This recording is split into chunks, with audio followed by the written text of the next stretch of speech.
The object, if it's technological, it would maneuver, or it would release some mini probes, and or it will broadcast some signal, or it will have some artificial lights coming off it, not just reflection of sunlight. What if the universe just knocked on our door? For years, astronomers have searched the skies for signs of something beyond our world, but no one expected the third interstellar visitor to behave like this. At first, it looked like just another strange object drifting through space, glowing green, fast-moving, and distant. Then, in a single instant, it multiplied into 10.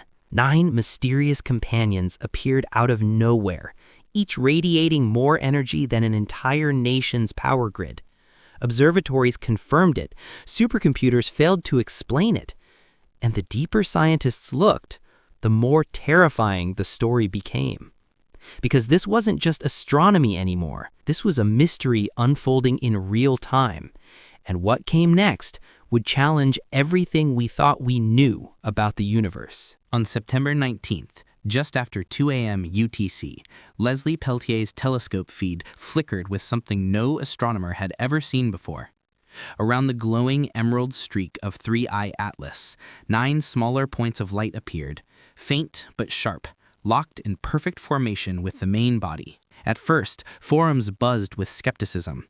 Professionals dismissed them as camera noise, cosmic rays, or data glitches. But within hours, the denials collapsed. The James Webb Telescope, Hubble, and observatories from Hawaii to Chile confirmed the same chilling sight.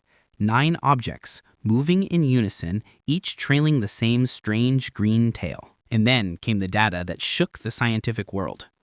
Spectroscopy revealed they weren't fragments or debris. Each one carried a power source far beyond human understanding. The numbers didn't just surprise researchers, they terrified them. 3I Atlas itself was already puzzling with an output of nearly 10 gigawatts of power. But these smaller companions, each no bigger than a city block, radiated 20 gigawatts apiece. That's enough energy to light entire nations, compacted into a body smaller than a mountain. By comparison, Earth's largest reactors weigh thousands of tons just to produce a fraction of that power. The equations refused to make sense. MIT and Caltech supercomputers crashed again and again when trying to model the conditions. No combination of pressure, fuel, or temperature could explain how an object so small could hold that much energy. It shouldn't be possible. It defies physics. Yet the proof was undeniable. The green-tailed companions weren't just hitching a ride through space. They were something else entirely. And that realization forced scientists to ask a new question, not what these objects were, but why they suddenly appeared. When the news broke, astronomers around the world scrambled to explain the impossible. Some clung to natural causes. Perhaps 3E Atlas had collided with another interstellar body, splitting into super-dense shards that somehow retained its speed and trajectory. Others suggested exotic chemistry, strange alloys, or unknown cosmic reactions burning with unnatural energy. But none of those explanations held up. Shattered fragments don't suddenly radiate 20 gigawatts each, and debris doesn't glow with identical emerald tails. The perfect synchronization of all 9 objects made randomness impossible to believe.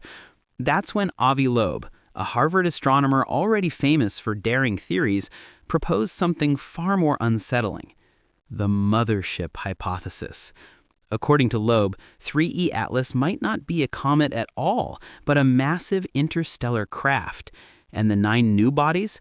Probes released deliberately after entering our solar system. Smaller, hotter, and denser than the main vessel, designed to move closer to planets while their parent vessel lingered farther out. To Loeb, the precision and sudden appearance made one thing clear. These are not random rocks, he warned in an interview. They appeared by design. Skeptics like physicist Michio Kaku countered quickly. He argued that a violent collision could create ultra-dense fragments carrying unusual energy signatures. Maybe not alien probes, just physics we don't fully understand yet. But Loeb fired back. Collisions don't create mini reactors, and no natural object splits into 9 identical power sources. The debate tore through the scientific community. Some leaned toward natural mystery, others whispered about alien engineering, and as the arguments raged, the story took an even stranger turn. Because 3E Atlas wasn't alone in the sky.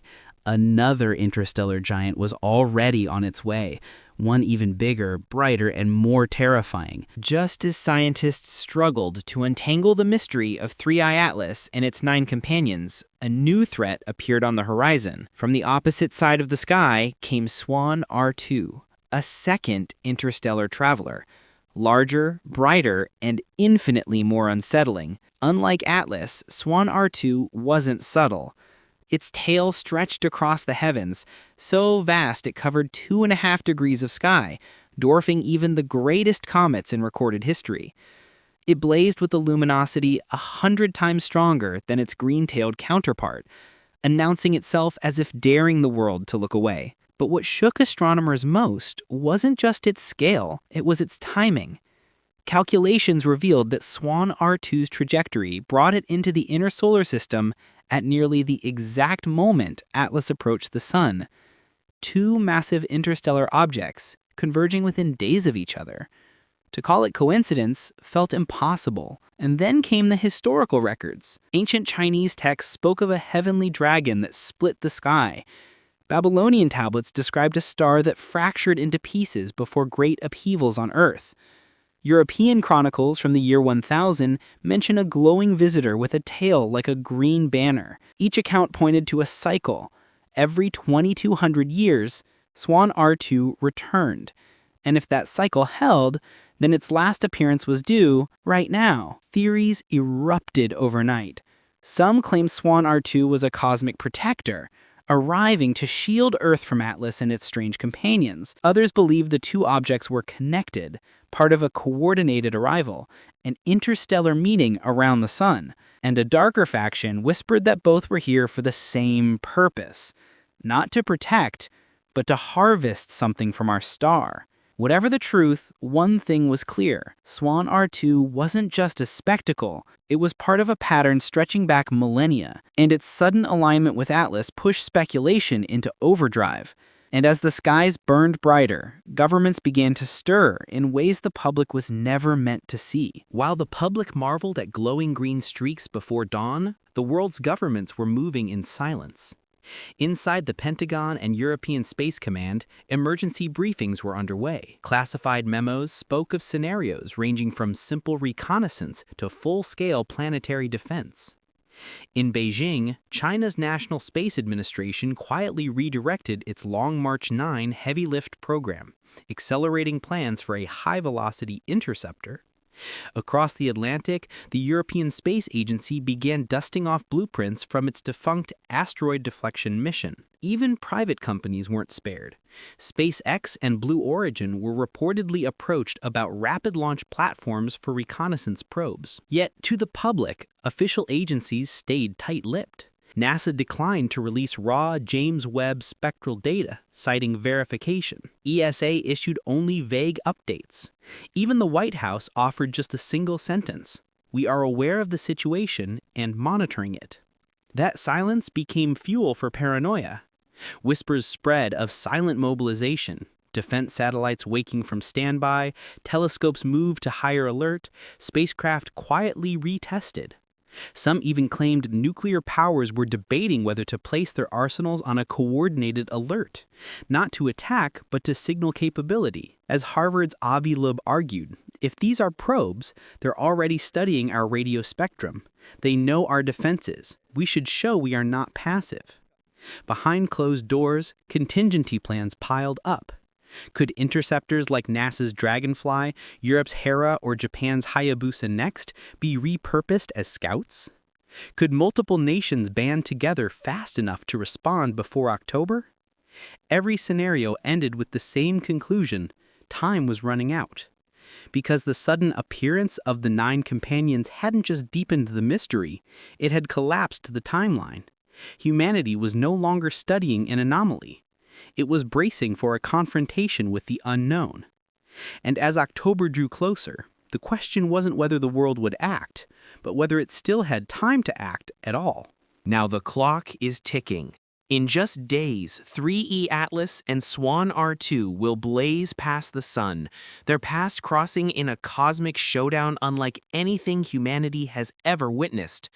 Two interstellar visitors, one carrying 9 impossible companions, the other burning brighter than any comet in history, converging at the very heart of our solar system.